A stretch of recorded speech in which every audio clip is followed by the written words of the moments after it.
ahwaalaha iyo dhibaatooyinka qiyaamaha uu leeyahay.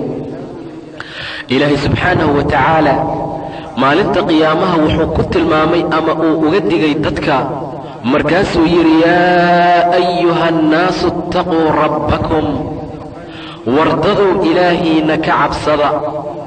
waayo maalinta qiyaame ahwaasheeda iyo dhibaatada jirta waxa looga fagtoo lagu badbaado ayaa cabsida ilaahay ah subxaanahu wa tacaala. idan dadow ilaahiina ka cabsada. adduunku saan ma noqon doono, wax badana isbeddelaayo. inna zalzalata asaacati shay-un cadiim. saacadda qiyaame gadgadoonkeeda iyo ruxashada ay wadato waa shay cadiim ah buu dhahay ilaah subxaanahu wa tacaala.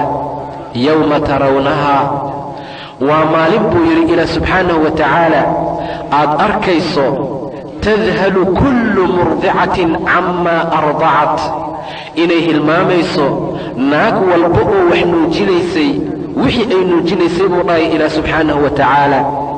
howlkaa iyo dhibaatada jira darteed naag walba oo ilma jilbaha u saarnaa oo nuujinaysay way hilmaamaysaa buu dhahay ilaah subxaanahu wa tacaala. watadacu kullu daati xamlin xamlahaa, naag walboo uurka wax ku waday waa dhigaysaa buu yidhi ilaah subxaanahu wa tacaala. howlka iyo dhibaatada iyo mashaqada jira darteed bannaankay u soo bixinaysaa. watara annaasa sukaaraa, dadkii waxaad arkaysaa inay sarqaan yihiin oo dad wareersan oo kale ay yihiin. wamaa hum bisukaaraa, ma wareersana, laakiin wixii sidaa ka dhigay wuxuu yahay walaakina cadaab allaahi shadiid. cadaabka ilaahay oo maalintaa jira ayaa mid shadiid ah oo adag markaa ah. qiyaamahaas ayaa qof kastoo annaga naga mida sugaaya. ilaah subxaanahu wa tacaala hortiisaa la tegi doonaa. qof walbaa wixii uu sameeyaa laga xisaabi doonaa. qof walbaa wuxuu abaalmar u helu ilaah siin doonaa. dadkaa laba u kala qaybsami doona, fariiqun fi ljanna wa fariiqun fi saciir. intaanan u gudagelin howlkaa qiyaamaha iyo mashaqada iyo dhibaatadaa jirtaa, wax yar waxaan ka hormarinaynaa geerida iyo arrimaha ku tacalluqa iyo sida ilaah subxaanahu wa tacaala uu ugu talagalay ruux walba inuu u xayaato baxo. ilaahay kitaabkiisa munasalkaa waxa uu ku yidhi kullu nafsin daa'iqatu lmowt, naf kastaa geeri ayay dhadhaminaysaa buu dhahay ilaah subxaanahu wa tacaala. naf walboo xayaato la geliyey ayuu ilaahay xayaatada ka bixinaa subxaanahu wa tacaala. wa fii yowm min alayaam kullu nafsin daa'iqatu lmowt wainamaa tuwafawna ujuurakum yowma alqiyaama. waxa hadda aad qabanaysaan oo camalo ah ajiryaalkiisana maalinta qiyaamahaan idiin oofinaynaa buu yidhi ilaah subxaanahu wa tacaala. kullu nafsin daa'iqatu lmowt wainamaa tuwafawna ujuurakum yowma alqiyaama. faman zuxzixa cani innaar waudkhila aljannata faqad faaz. qof walba oo cadaabka laga durjiyo oo naarta laga dhaqaajiyo oo jannada la geliyo ayaa liibaanay buu dhahay ilaah subxaanahu wa tacaala. liibaanta xaqiiqdaa waxaa gaaray qofkii inta ilaahay cadaab ka durjiyo janno uu markaa geliyo. faqad faaz. wama alxayaatu addunyaa ilaa mataacu lguruur. noloshaan adduunkii aad ku sugan tihiinna ma ahan buu dhahay ilaah ilaa raaxo yar oo kada ah oo dadka sirtaa maahana wax kale. haddaba qof walbaa waa dhimana. wuxuu ka tegaa nolosha adduunka, wuxuu aadaa nolosha aakhiro. qof walbaa ilaahay xayaatada ayuu ka bixinaa markii ajashiisa la gaaro. oo ilaahay wuxuu yidhi ummad kastaa ajal ayay leedahay. fa idaa jaa'a ajaluhum laa yasta'khiruuna saacatan walaa yastaqdimuun. ajasheeda haddii la gaaro saacadna laga dibdhigi maayo, saacadna loo hormarin maayo buu dhahay ilaah subxaanahu wa tacaala. haddaba walaalayaal waxaana sugaaya xayaato baxa, waxaana sugaaya sakaraad aad iyo aad u dhibaato badan. waxaa aad iyo aad u fiican inaan u diyaar garoobno si ilaahay subxaanahu wa tacaala uu noogu naxariisto marka la gaaro ajasheena iyo dhimashadeena. qof walbaa wax buu ilaahay ku sababaa subxaanahu wa tacaala. qofbaa wuxuu ku dhimanaa shil baabuur, qofbaa wuxuu ku dhimanaa macrika iyo dagaal, qofaa wuxuu ku dhimanaa asagoo gurigiisa jooga, qofaa qof kale lagu sababaa. ilaahay ajasha sabab ayuu u yeelaa subxaanahu wa tacaala. wamaa kaana linafsin an tamuuta ilaa biidni illaah kitaaban mu'ajala.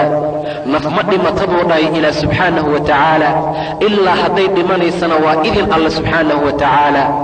kitaab ayay ku dhimanaysaa mu'ajal ah oo loo madaleeyey subxaanahu wa tacaala. haddaba xayaata baxaa dhibaato aad iyo aad u xanuun badan ayuu leeyahay. sakaraad dhibaato badan ayuu wataa oo ilaahay uu yidhi wajaa'at sakratu lmowti bilxaq. waxaa yimid sakaraadkii meydka oo xaq ah buu dhahay ilaah subxaanahu wa tacaala. daalika maa kunta minhu taxiid. waxaad ka leexleexan jirtay oo aad ka fakan jirtay ayaa kan ah ayaa loo dhahayaa qofkii. haddaba marka sakaraadkaa dhibaatada badan la gaaro, ilaahay subxaanahu wa tacaala diinkiisa haddaan aaminno, ilaahay waa noo naxariisan doonaa cinda ixtidaarinaa, marka ay nagu soo xaadirta geerida. laakiin haddaan macaasi ilaah ku socono oo ilaahay aan caasino subxaanahu wa tacaala, aan ka tagno daacadiisa iyo diinkiisa, ilaahay nooma naxariisanaya subxaanahu wa tacaala marka sakaraadkeenna iyo xayaato baxeenna markaa la gaaro. rasuulka waa sakaraaday salawaatullaahi wasalaamun calayh. caaisha waxay tidhi markaan arkay sakaraadka nebiga, wallaahi sakaraad ka dambeeyaa kama naxin markaan arkay.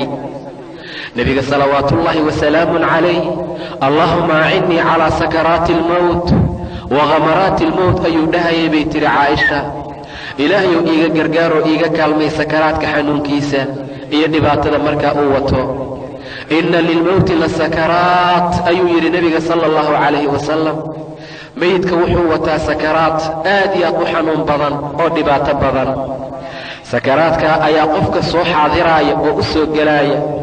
ilaahay ayaa ka hadlay subxaanahu wa tacaala, kallaa idaa balagat altaraaqiya waqiila man raaq buu dhahay ilaah subxaanahu wa tacaala. wardadoo waxaad ka warantaan marka nafsadda ay kalxamaha soo gaarto oo qofka xayaato bax uu gaaro oo yaqiinsada inuu adduunka ka tegaayo, kallaa idaa balagat altaraaqiya waqiila man raaqa. dadkuna ay dhahayaan yaa ku tufaaya maanta, yay tuftiisa anfici doontaa qofkan. waqiila man raaq wadanna annahu alfiraaq. qofkaa sakaraadka ahna yaqiinsaday inuu faaruqaya buu dhahay ilaah subxaanahu wa tacaala, inuu adduunkaba ka socdo ayuu markaa yaqiinsaday, inuu meeshaa ka tegaayo ayuu yaqiinsaday. maanta wixii ka dambeeya inuusan ehelkiisa iyo xaaskiisa iyo ilmihiisa uusan arki doonin, uu ka dhex baxaayo ayuu yaqiinsaday. maanta wixii ka dambeeya inuusan wax la cuni karin, wax la cabi karin, uu la sheekaysan karin ayuu yaqiinsaday. sidaa darteed ayuu ilaah subxaanahu wa tacaala yidhi, dadku waxay leeyihiin man raaq wadanna annahu alfiraaq. qofkaana wuxuu yaqiinsaday faaruqitaan uu adduunkii faaruqaayo. faaruqitaan gogoshiisii iyo gurigiisii iyo ahalkiisii uu faaruqaayo ayuu yaqiinsaday buu dhahay ilaah subxaanahu wa tacaala. haddaba sakaraadkaa dhibaatada badan ayaa aad iyo aad u wanaagsan inaan xasuusnaano mar walba oo qalbigeenna uu ku jiro. nebigu wuxuu yidhi salawaatullaahi wasalaamuhu calayh, akfiruu dikra haadimu alladaat. waxaad badisaan xusuusashada midka dadka macmacaanka ka gooya, xusuusashadiisa badiya ayuu yidhi salawaatullaahi wasalaamun calayh. yacnii almowt, geerida ayaa loola jeedaa. macmacaanka ayuu dadka ka gooyaa. wuxuu dadka ka bixiyaa guryahoodii ehelkooda, wuxuu geeyaa luxdi iyo god iyo qabri ciriiri ah oo mugdi ah, onus iyo wehelna aan uga horaynin ayuu dadka geeyaa. sidaa darteed ayaa dadka muslimiinta ah waxay ku jiraan khaflo iyo halmaan, waxaana u soo dhowaatay wakhtigii loogu talagalay inay adduunka faaruqaan. ilaahay aayad kale wuxuu ku yidhi subxaanahu wa tacaala, asagoo sakaraadkaa dhibaatada badan xanuunka badan dadka u tilmaamaya, falowlaa idaa balagat alxulquum. waxaad ka warantaan dadow haddii nafsadda la soo duuduubo oo xayaatabaxa qofka uu gaaro oo kalxamaha iyo meesha ugu dambaysa ay marayso falowlaa idaa balagat alxulquum wa antum xiinaidin tanduruun idinkana aad fiirinaysaan buu dhahay ilaah subxaanahu wa tacaala qofkaa ixtidaarka ku jira ee sakaraad ka saaran aad fiirinaysaan ayuu ilaahay dhahay ka warrama xaaladiisa iyo xaaladiinaba wa antum xiinaidin tanduruun wanaxnu aqrabu ilayhi minkum walaakin laa tubsiruun annagaa idinkaga dhow buu dhahay ilaah subxaanahu wa tacaala ninkaa xaalkiisa laakiin nooma jeediin malaa'igtii nafta qaadaysaa meesha joogta oo idinkaga dhow qole idinka mid ahi biyay ku taslinayaan qofkii koru uga soo noqonaa indhihiisii ayaa isbeddelaaya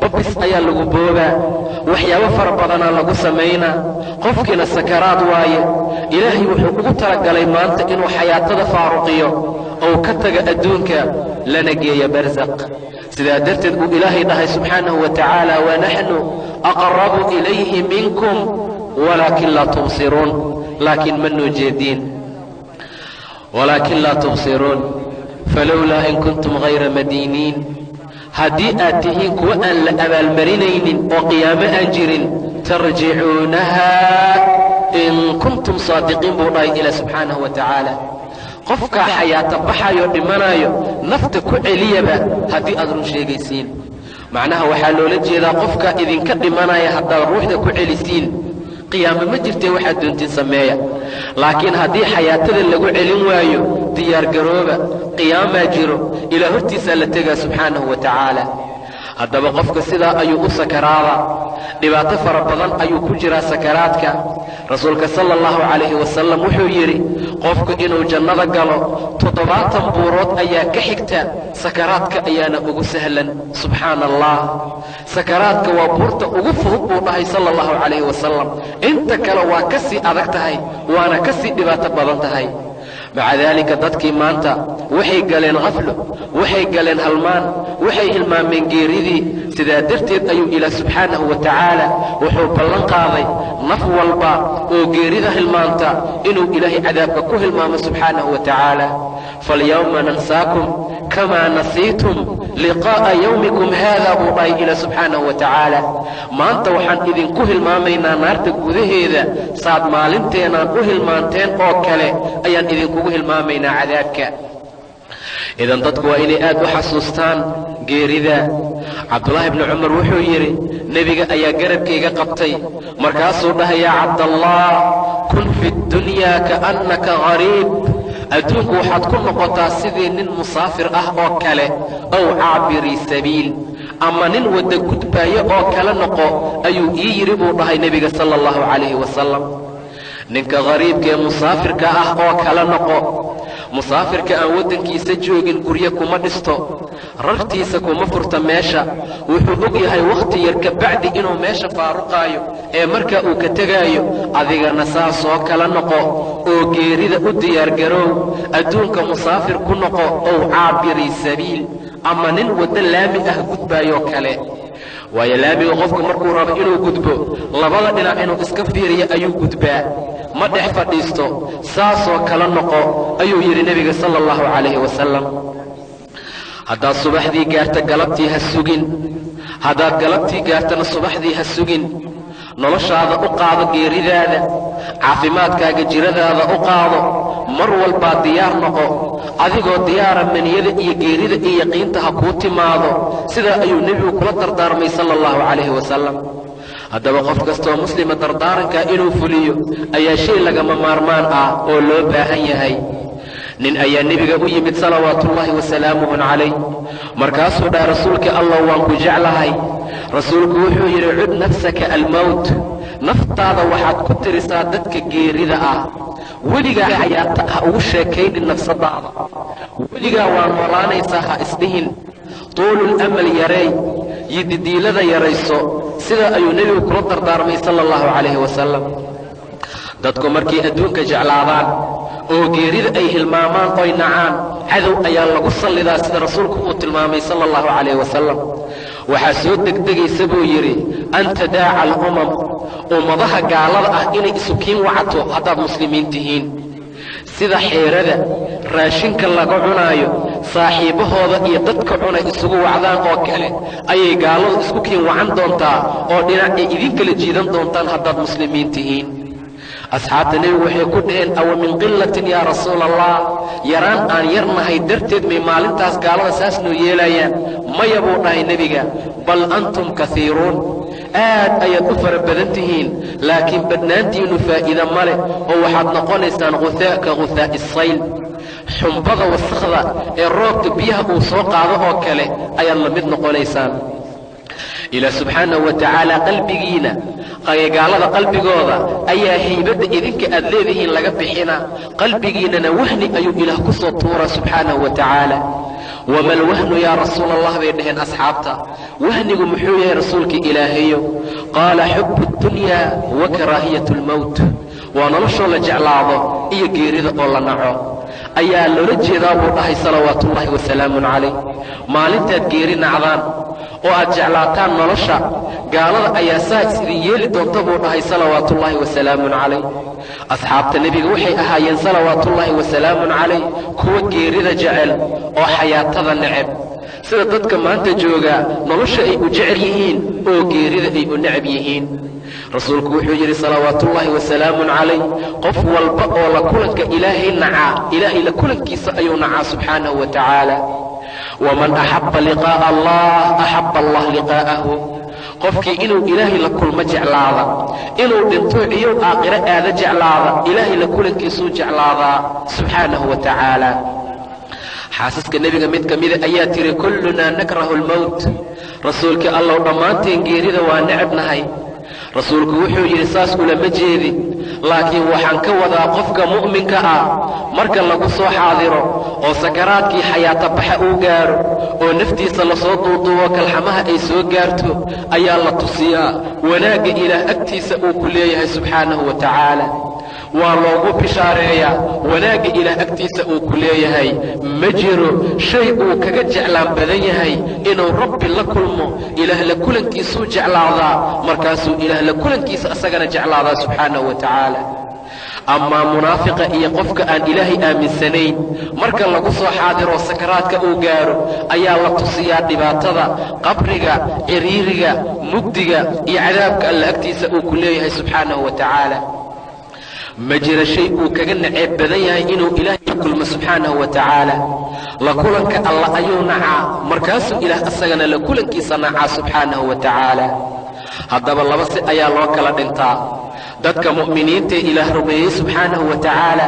hab nadiif ah oo wanaagsan ayay u dhintaan kuwa kaafiriinta ah oo rabbi diidayna si silac iyo dhibaato badan ayuu ilaah nafta uga qaadaa subxaanahu wa tacaala waannaasicaati qarq waxaa loola jeedaa malaa'igta naasicaadka ah ee nafsadda gaalada siibtaa qarqiga waxaa loola jeedaa si dhibaato badan oo maashood ah ayay xayaatada u siibtaa والنازعات غربا والناشطات نشطا وملائكة مؤمنين كقاد حياتها سن نشط أو فضط أو جرح سنبوطي إلى سبحانه وتعالى كافرك waxaa lagu miisaalaa musbaar dhaga meel bir ah ku surnaa ama meel bir ah ku surnaa oo laga siibaayo oo kale ay xatada looga qaadaa ama naashitaadka waxaa lagu miisaalaa haltin cajiin ku dhegtay sida looga soo qaado oo kale saas ayaa mu'miniinta ayagana xayaatada looga bixiyaa مع ذلك أبو رسولك يري صلى الله عليه وسلم قف والباها أقادو حياة بحث إنه مركز ومرايو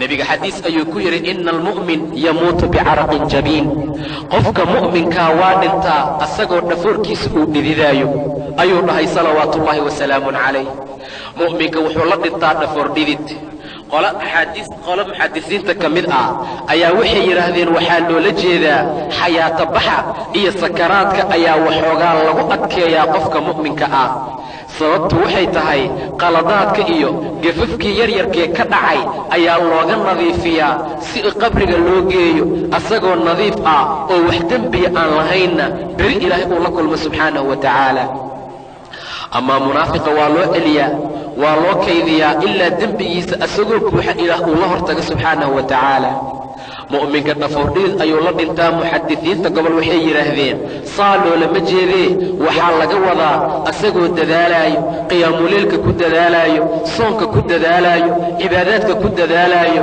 oo xalaasha ku dadaalaayo ayuu dhintaa ayaa loola jeedaa. qofka mu'minkaa asagoo dhafoorkiisu dhididaayo oo dadaalaayo, xalaasha ku dadaalaayo, xaaraanta ka ordaaya, kelimada tawxiidka ku dadaalaayo, sidaa ayuu markaa ku dhintaa. haddaba labada si ayaan kala qaadaynaa, qof kaafir oo dhimanaayo iyo qof mu'min ah oo dhimanaayo, habkay u kala dhintaan iyo sida ilaah uu u tilmaamay subxaanahu wa tacaala. waxaan ku hormaraynaa qofka kaafirkaa dhimashadiisa, ama ilaah ninka diiday subxaanahu wa tacaala. qofka noocaasee ilaahay aamini waayey, ama gabar ilaahay diinkiisii diiday, xijaabkii islaamka qaadaa lagu kari waayey, salaadii ilaahay dukaan lagu kari waayey, xijaabka ilaah qaada marka la yidhaahday kuugu jawaabaysaa kuleel ayaan u dhimanaa, marka ilaahay diinkiisa raac la yidhaahday kuugu jawaabaysaa casar